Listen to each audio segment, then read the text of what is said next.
2 days before rent. You open your banking app, 0 cents. You already knew, but seeing it makes it real. Your chest tightens, your brain goes quiet. This isn't about money anymore. It feels like danger. Your body reacts before you think. Something is wrong. Maybe it's not rent. Maybe your card gets declined. People are waiting behind you. You tap again, still declined. That moment feels longer than it is. Everyone is watching, or at least it feels like they are. If this feels familiar, stay with me. Because here's the truth nobody says out loud. You are not alone. Nearly 4 in 10 Americans can't cover a $400 emergency. That's nearly 40% of Americans. Millions of people. Not careless, not stupid, just stuck. And the worst part, most advice you'll hear next sounds like this. Just save more. That sounds right, but it's the worst first move because something deeper is happening. Your brain was built for survival, not for modern money. It understands danger. It understands hunger. It understands right now. It does not understand interest rates. It does not understand investing. It does not understand inflation. So when your balance hits 0, your brain sees a threat, not numbers, a threat, and it reacts instantly. Heart rate rises, focus narrows. You start thinking short term, very short term. What do I fix first? What can wait? What breaks if I don't act now? You enter survival mode. And survival mode is terrible for planning. Under stress, your thinking shrinks. You stop seeing options. You stop thinking ahead. Research shows financial stress reduces your mental bandwidth.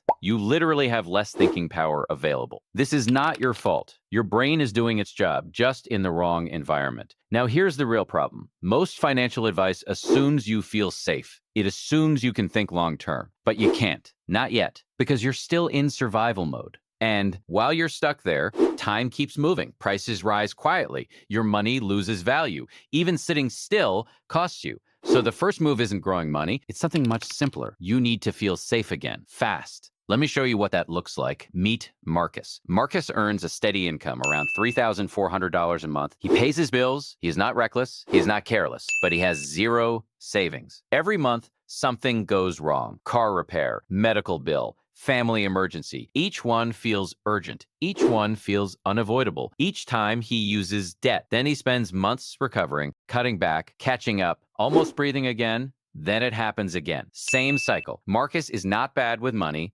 Marcus is trapped in a loop that resets every time life pushes back. No buffer means every problem becomes a crisis. Every crisis resets progress. He never moves forward. Now look closer. Marcus pays high interest on his debt, often over 20%, but his savings earn almost nothing. That gap is not random. That's how the system works. No buffer keeps you reactive, and reactive people don't build wealth.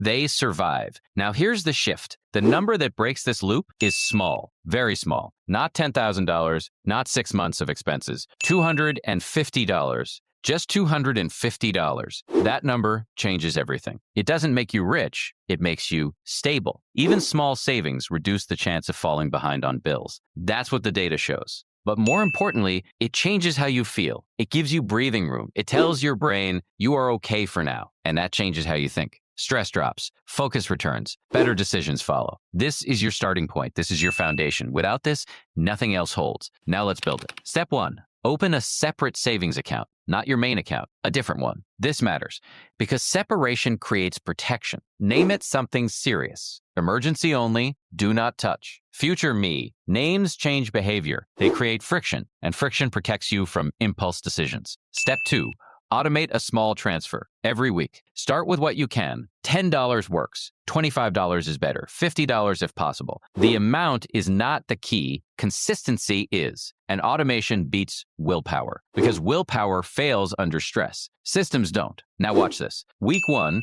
you save something. Week 3, it starts to feel real. Week 5, you hit $250. Then something goes wrong because something always does. But this time, you don't panic, you don't borrow, you don't reset. You absorb it and keep going. That changes everything. Now compare the two paths. No buffer, every problem becomes debt, stress stays high, progress resets, or $250 buffer, problems get absorbed, stress drops, momentum builds. Same income, different outcome. Now, here's where most people mess up. They hit $250, then rush into investing too early, too fast, and it collapses because the foundation isn't ready.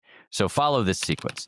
Step 1, build your $250 buffer as fast as possible. Step 2, grow it to 1 month of expenses. Keep it safe. Keep it simple. Step 3, then start investing. Not before. Start small. Stay consistent. Think long-term, because now you're finally thinking clearly, not reacting, building. Here's the truth. People in survival mode don't build wealth. They survive. That's it. And the system knows this. Stress keeps people stuck. Stuck people stay reactive. Reactive people accept bad terms. The $250 buffer changes that. It gives you control. It gives you space. It gives you time to think. So here's your move. Not tomorrow, today. Open that account. Set the transfer. Even if it's small, because big change doesn't start big. It starts small, then repeats, then grows, quietly, over time. And one day, you'll look back at this moment, the moment you stopped reacting and started building. Now, you're in control. If this helped, subscribe to Wealth Sketch. And tell me this, if you got $1,000 today, what would you do first?